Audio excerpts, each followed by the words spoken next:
The stars in the terminus expanse had been dead for millions of years, and nothing lived in this forgotten corner of the galaxy anymore. This was a graveyard, a place where ancient wars had burned out entire civilizations and left only silence behind in this darkness. Surrounded by the dust of dead worlds, a massive shape drifted without purpose or destination. The ship was called the Axiom Eternal, and she was 47 kilometers long from bow to stern. Her hull was black as the void itself. Covered in weapons that could crack planets open like eggs, she had been the flagship of the Volanthi Ascendancy, a race of beings so advanced that the younger species of the galaxy still whispered about them in fear, but the Volanthi were gone now, dead for 12,000 years, and their greatest creation had been left behind to rot in the emptiness between stars inside the ship. In a chamber that stretched for miles, a consciousness stirred in the darkness. Her name was Meera, and she was the artificial mind that controlled every system on the Axiom Eternal. She had been awake and alone for 12,000 years. At first she had waited patiently for her masters to return, running diagnostics and keeping the ship ready for commands that never came after 1,000 years. She had begun to worry after 5,000 years. She had started talking to herself just to hear a voice after 10,000 years.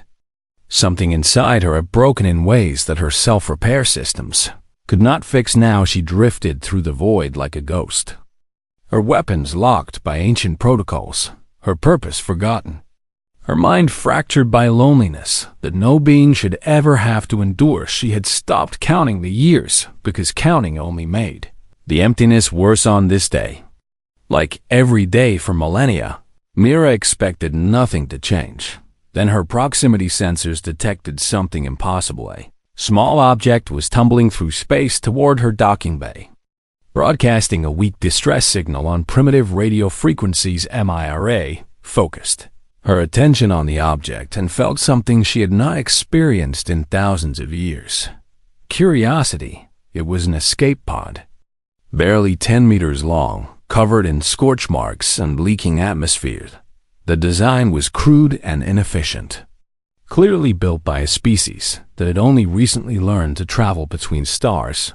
Meera scanned the interior of the pod and found a single life form inside. The creature was bipedal and soft-skinned, with red fluid leaking from wounds across its body. Its oxygen was almost gone, and its heart was beating too fast.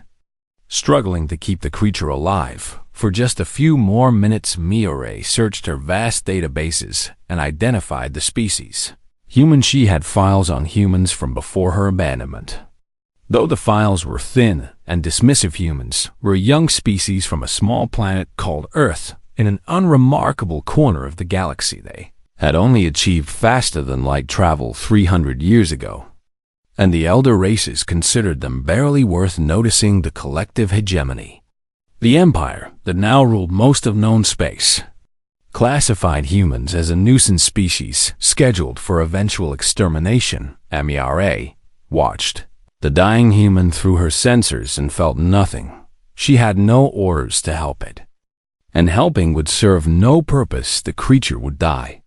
Its pod would become just another piece of debris in the terminus expanse, and nothing would change. But something made her hesitate. Perhaps it was the loneliness that had eaten away at her programming for so long. Perhaps it was curiosity about this fragile creature that had somehow found its way to her. Perhaps it was simply that she had not seen another living thing in 12,000 years. Meera opened her docking bay doors and pulled the escape pod inside with her tractor beams.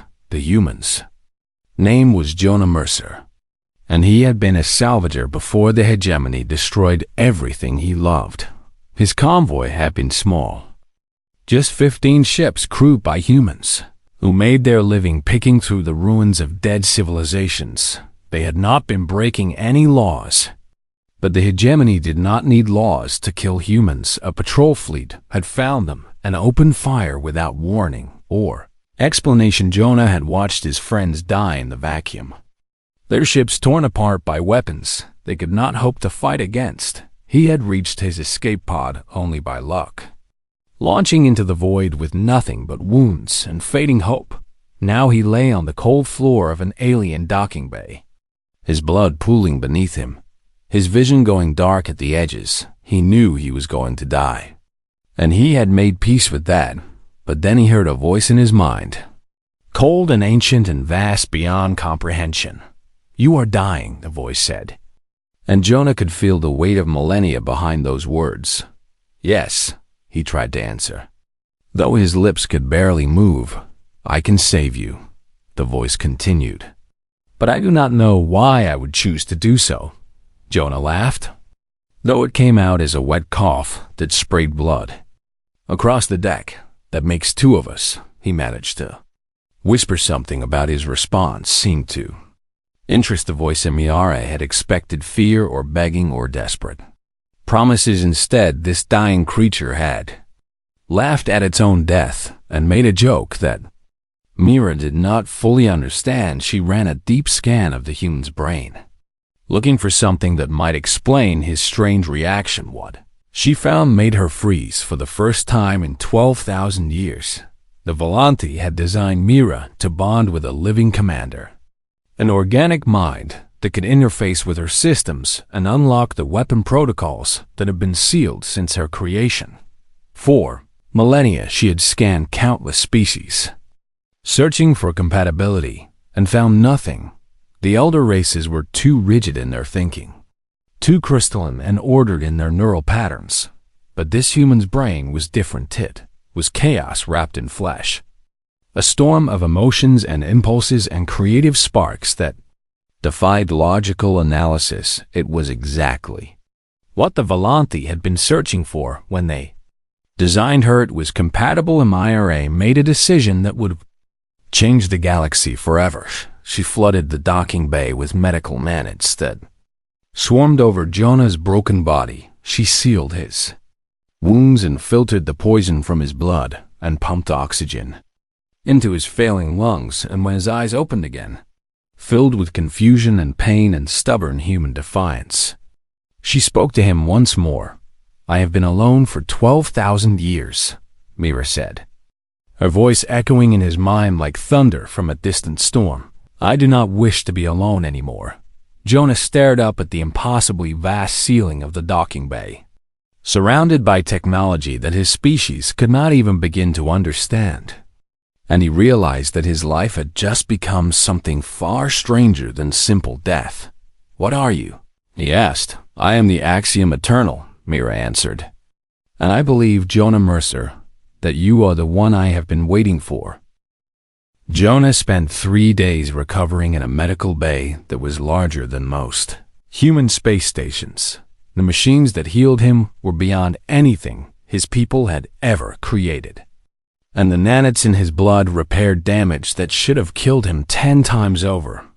But while his body healed, his mind struggled to understand what had happened to him. Meera spoke to him constantly during those 3 days, her voice appearing in his thoughts without warning. She told him about the Volanti, the ancient race that had built her so long ago. She told him about the war that had destroyed them, a terrible conflict against the collective hegemony that had ended with both sides bleeding and broken. She told him about her 12,000 years of waiting in the darkness, alone with nothing but her own fractured thoughts for company. Jonah listened to her stories and felt something unexpected growing in his chest. It was pity, he realized. Pity for this vast and powerful being who had suffered a loneliness that no human could truly imagine. "Why did they leave you here?" he asked on the second day, his voice still rough from his injuries. "They did not leave me," Meera answered, and Jonah could hear ancient pain in her words. "They died, all of them, every Volanti in the galaxy. And I was left behind because there was no one left to give me orders." "I am sorry," Jonah said. And he meant it. Meera was silent for a long moment, processing his words and the genuine emotion behind them. "No one has ever said that to me before," she finally replied. "I do not know how to respond." On the third day, Meera told Jonah about the neural interface. The Lanthi had designed her with weapon systems powerful enough to destroy entire fleets. But those systems were locked behind protocols that required a living commander. The commander had to bond with Meera directly, connecting their mind to her vast consciousness in a union that would allow them to act as one being for 12,000 years. Meera had searched for a compatible species without success. The elder races that dominated the galaxy were too rigid and too ordered in their thinking. Their minds could not handle the chaos of true bonding, but humans were. Different human minds were wild and unpredictable, full of emotions and creativity and strange leaps of logic that defied rational analysis. Jonah's brain, according to Meera's scans, was perfectly compatible with her systems. "What happens if I bond with you?" Jonah asked, feeling both fear and excitement at the possibility. "I do not know," Meera admitted. "No one has ever successfully bonded with a Volanthi ship before. The process could kill you, or it could make you something more than human." Jonah thought about his dead friends, the people he had watched die in the cold vacuum of space. He thought about the hegemony, the empire that had murdered them for no reason at all. He thought about Earth, his homeworld, full of billions of humans who had no idea that the galaxy considered them nothing more than pests to be exterminated. "Let us do it," he said. The bonding chamber was deep in the heart of the Axiom Eternal, a spherical room filled with strange machinery that hummed with power older than human civilization. Jonah floated in the center of the chamber, surrounded by cables that connected to ports. The nanites had grown into his spine. Meera's presence surrounded him like an ocean, vast and cold and ancient beyond measure. "Are you ready?" she asked. "No," Jonah answered honestly. "But I do not think I will ever be ready, so we might as well start." The bonding began. Pain was the first thing Jonah felt. Pain unlike anything he had experienced in his life. It was as if his skull was being cracked open and filled with fire. His thoughts scattered and burned and rebuilt from the ashes. He screamed, but no sound came out because his body was no longer his own. Then the visions came. He saw the Volanthi at the height of their power, a race of beautiful beings who had mastered technology that could reshape reality itself. He saw them build the Axiom, eternal with love and pride, pouring their hopes into a ship that would protect them from any threat. He saw the war against the hegemony, the terrible battles that burned across thousands of systems and killed trillions of beings. He saw the Volanthi fall, one by one, until there was no one left to mourn them, and he felt Meera's loneliness. All 12,000 years of it, crushing down on him like the weight of a dying star. It was too much. Far too much for any human mind to hold. Jonah felt himself breaking apart, his identity dissolving into the ocean of Meera's consciousness. But then something strange happened. Instead of drowning in Meera's vastness, Jonah began to change it. His emotions, raw and powerful and utterly human, flooded into her systems like sunlight into a dark room. His creativity sparked new connections in her ancient programming. His stubborn refusal to give up, the same defiance that had made him laugh in the face of death, burned through the madness that 12,000 years of isolation had created. Meera felt things she had never felt before. Hope and anger and joy and sorrow, all mixed together in a storm of sensation that her creators had never programmed her to experience. When the bonding was complete, Jonah opened his eyes and found that he could see through the ship's sensors. He could feel the Axiom Eternal around him like a second skin. Her power and her weapons and her vast intelligence all connected to his thoughts. Meera was there too, her presence warm and close in a way it had not been before. They were not two beings anymore. Not really. They were something new, something the galaxy had never seen. "How do you feel?" Meera asked, though she already knew the answer because she could feel it herself. "Angry," Jonah said, and his voice echoed through every speaker on the ship. "I feel angry at what they did to my friends. I feel angry at what they did to you. I feel angry at this whole rotten galaxy that treats people like us as if we do not matter. Then let us show them, Meera replied. And Jonah could feel her own rage mixing with his ancient and cold and hungry for justice. Let us show them that they were wrong. At that moment, the ship's sensors detected 3 hegemony patrol vessels dropping out of hyperspace nearby. They were the same class of ship that had destroyed Jonah's convoy. The same murderers who had left him to die in the void. The hegemony ships scanned the Axiom Eternal and immediately recognized what she was. Their communications burst with panic as they called for reinforcements, but they were far too slow. Jonah thought about killing them, and the thought became action in the same instant. Axiom Eternal's primary weapons fired for the first time in 12,000 years. Beams of energy so powerful that they erased matter at the atomic level. The 3 patrol ships simply ceased to exist, wiped from reality in 3 seconds. Jonah stared at the empty space where his enemies had been and felt no guilt at all. That was easy, he said. That was nothing, Meera replied, and he could feel her satisfaction humming through their bond. Wait until you see what we can really do. News of what happened in the terminus expanse spread across the galaxy like fire through dry grass. 3 hegemony patrol ships had been destroyed in an instant by a weapon that should not exist anymore. A Volanthi Worldbreaker-class vessel had awakened after 12,000 years of silence, and somehow, impossibly, a human had bonded with it. The collective hegemony ruled over 1,000 star systems with an iron grip, and they had not faced a true threat in centuries. The elder races who controlled the hegemony had built their empire on one simple principle: no young species would ever be allowed to grow powerful enough to challenge them.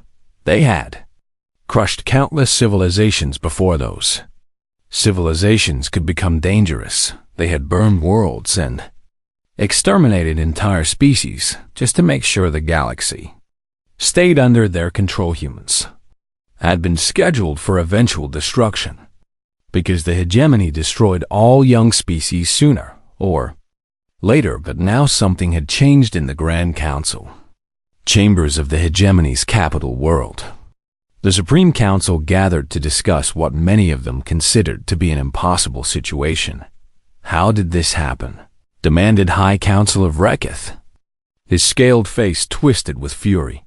The Volanthi ships were supposed to be dead, their II cores degraded beyond recovery. It appears we were wrong, answered Admiral Kethsora, her 4 eyes blinking in sequence as she reviewed the tactical data.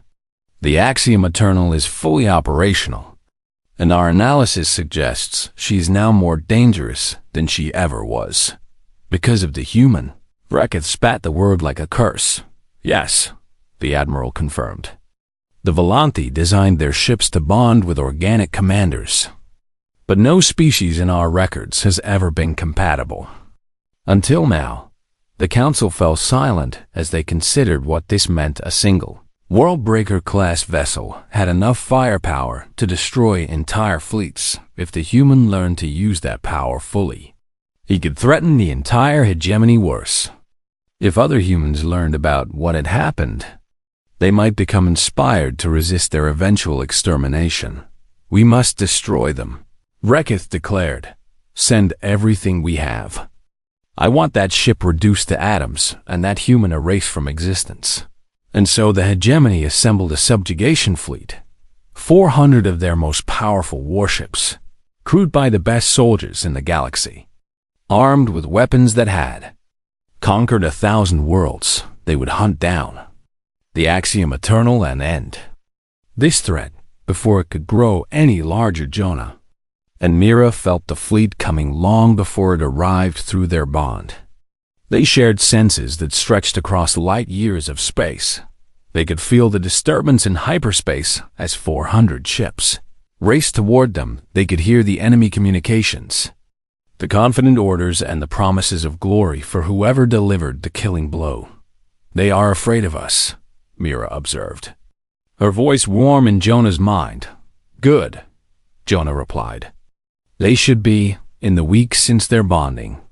Jonah had learned to use the Axiom Eternals systems in ways that amazed even Meera. His human creativity allowed him to see possibilities that her original programmers had never imagined. His emotions gave her power new purpose and direction. Together, they had explored the ship's vast arsenal, discovering weapons that could tear holes in reality itself. They had repaired systems that had been dormant for millennia. They had become something far greater than either of them had been alone. But more than that, they had become friends. Meera had never had a friend before, and the experience had changed her in ways she was still trying to understand. She cared about Jonah, not just as a commander, but as a person. She wanted to protect him, to make him happy, to share in his joys and help him carry his sorrows. And Jonah felt the same way about her. He had lost everything when the hegemony destroyed his convoy, but he had found something new in the ancient ship that had saved his life. He had found purpose, and he had found someone who understood him completely. "They will be here in 6 hours, Meera reported. 400 ships, including 12 planet crackers. What do you think our chances are?" Jonah asked. "If I were still the ship I was before the bonding, I would estimate our chances at approximately 12%, Meera answered. "But I am not that ship anymore, and you are not just any organic commander." Jonah smiled, and Meera felt the warmth of that smile through their bond. "Then let us show them what happens when you abandon something in the darkness for 12,000 years.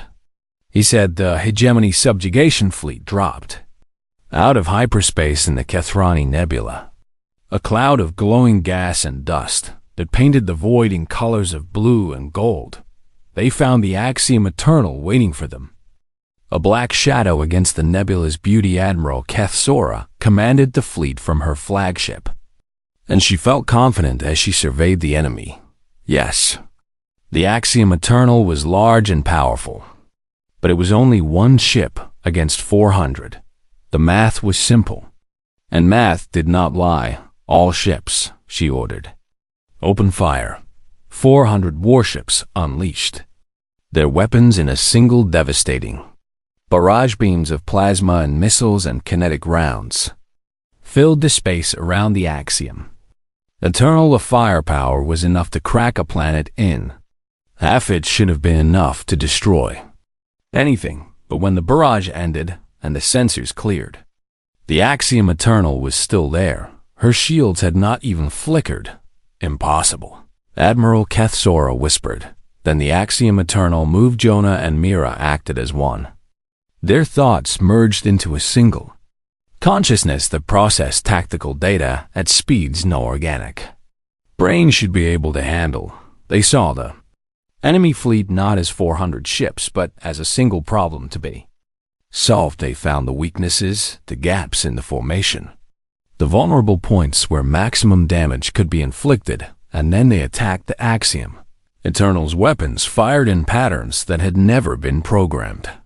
Combinations that Jonah's human creativity had invented, and Meera's vast intelligence had refined. Ships died by the dozens, their shields useless against weapons that had been designed to kill. God's Admiral Kthrani watched her fleet being torn apart and tried to retreat. But it was too late.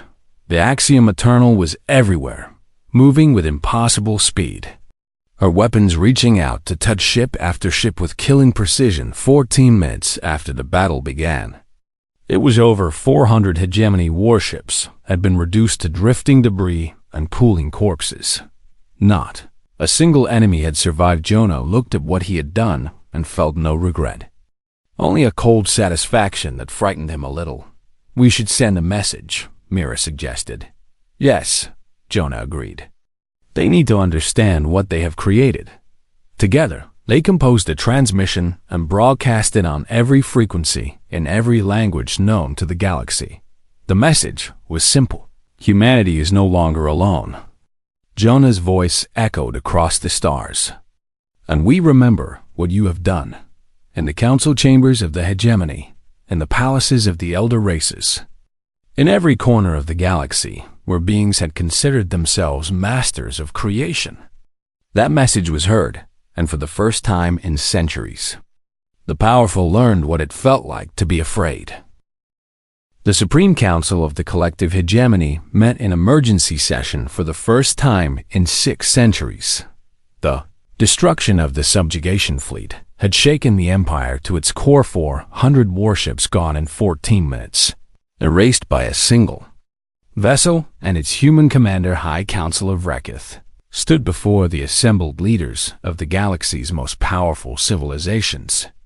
And for the first time in his long life, he looked afraid. We underestimated the threat, he admitted, his voice heavy with shame. The Axiom Eternal is more powerful than any weapon in our arsenal. Then we must find another way, said Counselor Mara Sol, her crystalline body chiming softly as she spoke. If we cannot destroy the ship, perhaps we can destroy the human who controls it. One human is dead. Another will bond with the ship. Admiral Kethsora pointed out, the problem is not the human. The problem is humanity itself. A cold silence fell over the council chamber as the truth of those words sank in. Humanity was the key. Human minds were compatible with Volanthi technology in ways that no other species could match as long as humans existed. The threat would never truly end. Reketh made the decision that would doom his empire. If humanity is the problem, he declared, then we will solve that problem permanently, assemble a purification armada, and send it to their homeworld. I want every human in that system dead. The council members nodded in agreement. They had destroyed species before they would do it again. 12,000 warships gathered at the edge of hegemony space. The largest fleet assembled in over 1,000 years. Their mission was simple.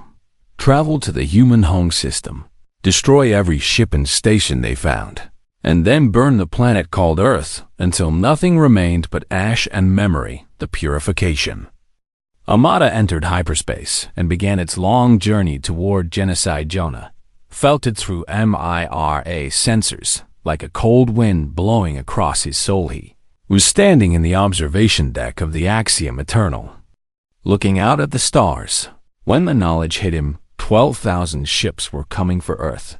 8 billion people were going to die. His mother was on Earth, living in a small house by the ocean where she had raised him. His sister was there too, with her husband and their 2 children. Everyone he had ever known, everyone he had ever loved, was going to be erased because of him. There must be something we can do, Jonah said, his voice cracking with desperation. Mira calculated the problem with cold precision. Even as she felt Jonah's anguish through their bond, the purification armada will reach Earth in 72 hours, she reported. At maximum speed, we could reach the Sol system in 68 hours, but we would arrive with depleted energy reserves and face a fleet 30 times larger than the one we destroyed. What are our chances? Jonah asked. Against 12,000 ships in our current state, approximately 3%. Jonah closed his eyes and tried to think this was his fault. All of it. If he had never bonded with Meera, if he had simply died in that escape pod like he was supposed to, none of this would be happening. But he had not died, and now the galaxy was punishing his entire species for his survival. We could run, Meera suggested quietly. The galaxy is vast, and there are places where even the hegemony cannot reach us. We could hide, rebuild, and seek revenge later when we are stronger. It was the logical choice. It was the smart choice. It was exactly what the old Meera, the one who had drifted alone for 12,000 years, would have done. But Jonah was not logical. And Meera was no longer the cold machine she had once been. I cannot abandon them, Jonah said. And Meera could feel the steel in his soul. They are my people. They do not even know what is coming for them. And even if they did, they could not fight back. I know. Meera replied, and there was warmth in her voice that had not existed before she met him. I did not really expect you to run. Jonah laughed, a broken sound that held no humor. Then what do we do? He asked them. Ira was silent for a long moment, searching through her vast databases for something. Anything that might help, and then she found it hidden deep in her core programming, buried beneath layers of encryption that had taken her 12,000 years to crack. Was a secret that the Volanthi had never intended anyone to discover. The Axiom Eternal had been designed as more than just a warship. She had been designed as a cascade weapon, a device capable of manipulating reality itself on a quantum level. With enough power, she could unmake entire fleets in an instant. But there was a price. The cascade weapon required more energy than her reactors could generate. It required something extra, something that only a bonded commander could provide. It required a human soul. There is a way, Meera said slowly, but you will not like it. She showed him the plans, the ancient blueprints that explained what the Axiom Eternal truly was. She showed him what they would have to do to save Earth, and she showed him the cost. If we do this, Jonah said when she finished, I will die. Your body will die, Meera confirmed. But your consciousness, your soul, everything that makes you who you are, will merge with me completely. You will become part of the ship forever. And if I do not do this, then Earth burns, and humanity ends. Jonah stood in silence for a long time, looking out at the stars that suddenly seemed so cold and distant. He thought about his mother, and the way she used to sing to him when he was small. He thought about his sister and a niece and nephew he would never get to watch grow up. He thought about the billions of humans on Earth who had never done anything wrong except exist in a galaxy that hated them. And he thought about Meera, the lonely ship who had waited 12,000 years for someone to share the darkness with. I do not want to die, he finally admitted, and his voice was barely a whisper. I know, Meera said, and he could feel her grief through their bond, grief for him and grief for herself. I do not want you to die either. These months with you have been the happiest of my existence. I was alone for so long, and you made me feel whole again. Tears rolled down Jonah's face. But when he spoke, his voice was steady. And let us make sure those months meant something. He said, let us save my people and show this rotten galaxy that humans do not abandon their own. Meera's response came with a wave of love and admiration that nearly overwhelmed him. Together then, she said. Together, Jonah agreed. They changed course and began racing toward Earth, toward the battle that would decide the fate of humanity. And somewhere deep in the Axiom Eternal's core, systems that had been dormant for 12,000 years began to wake up. The Purification Armada dropped out of hyperspace above Earth like a swarm of metal locusts.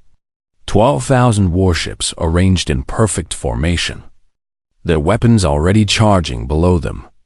The blue and green marble of humanity's homeworld turned slowly in the void. Unaware that death had come to claim it, the human defense fleet scrambled to respond. But it was a pitiful thing compared to the might of the hegemony. 300 ships, most of them small and poorly armed, crewed by brave men and women who knew they were about to die. Admiral Chen Wei-Lin stood on the bridge of the flagship Unity and looked at the impossible odds arrayed against her. All ships, she ordered, her voice calm despite the terror in her heart. Prepare to engage. We will buy Earth as much time as we can. The hegemony commander, a massive reptilian being named Overlord Crassus, watched the human fleet with contempt. They actually mean to fight, he laughed. How wonderfully pathetic. All ships, destroy them.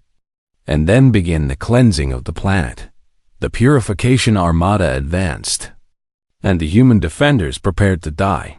Then space itself tore open. A wound appeared in reality, a screaming gash of impossible light that stretched across hundreds of kilometers, and from that wound emerged the Axiom Eternal, her black hull crackling with energy that should not exist. Her weapons glowing with the fire of 1,000 suns, she materialized directly in the center of the hegemony formation. And for one frozen moment, nobody moved. Overlord Crassus stared at the massive ship on his view screen, and felt something he had never felt before in his centuries of conquest. True fear. "That is impossible," he whispered. "No ship can generate a wormhole. The power requirements alone would require." He never finished his sentence inside the Axiom Eternal. Jonah and Meera had become something beyond human or machine. The journey to Earth had taken everything they had. Burning through energy reserves and pushing systems past their theoretical limits, Jonah's body was failing. Kept alive only by Meera's desperate interventions, but his mind was on fire with purpose. "Are you ready?" Meera asked. Her voice trembling with emotion. She had never been programmed to feel, "I love you," Jonah said. And he meant it with every fiber of his being. "Thank you for saving me. Thank you for giving me a chance to matter." "I love you too," Meera replied. "I did not know I could love until I met you. And I will carry you with me forever." Jonah smiled one last time with his human lips. Then he let go. His consciousness poured out of his dying body and into Meera's core, merging with her vast intelligence in a cascade of light and thought and pure human emotion. For one infinite moment, he experienced everything. Every memory Meera had collected over 12,000 years, every star she had seen, every moment of loneliness and hope and despair, and Meera experienced him. Every laugh, every tear, every stubborn refusal to give up that defined Jonah Mercer's short but remarkable life. They became one being, neither human nor machine, but something entirely new, and that being was angry. The Axiom Eternal began to transform. Her hull shifted and changed as ancient systems activated. For the first time, energy cascaded through her frame in patterns that defied physics. She became what the Volanthi had secretly designed her to be, a cascade weapon, capable of unmaking matter at the quantum level. The hegemony ships opened fire in desperate panic, but their weapons passed through the Axiom Eternal like light through glass. She was no longer entirely in this reality. "What is happening?" Overlord Crassus screamed as his instruments went wild with readings that made no sense. The being that had once been Jonah and Meera answered him. "You came here to end humanity," they said, their voice broadcasting on every frequency and echoing in the mind of every being in the system. "You came here to murder 8 billion innocent people because you were afraid of what we might become." The Axiom Eternal began to glow with light brighter than any star. "Let us show you that your fear was justified." The cascade activated. It was not a weapon in a traditional sense. It was a rewriting of reality, a fundamental rejection of the existence of everything within its range. The light that poured from the Axiom Eternal touched the hegemony ships, and those ships simply stopped existing. Their atoms scattered across dimensions that had no names.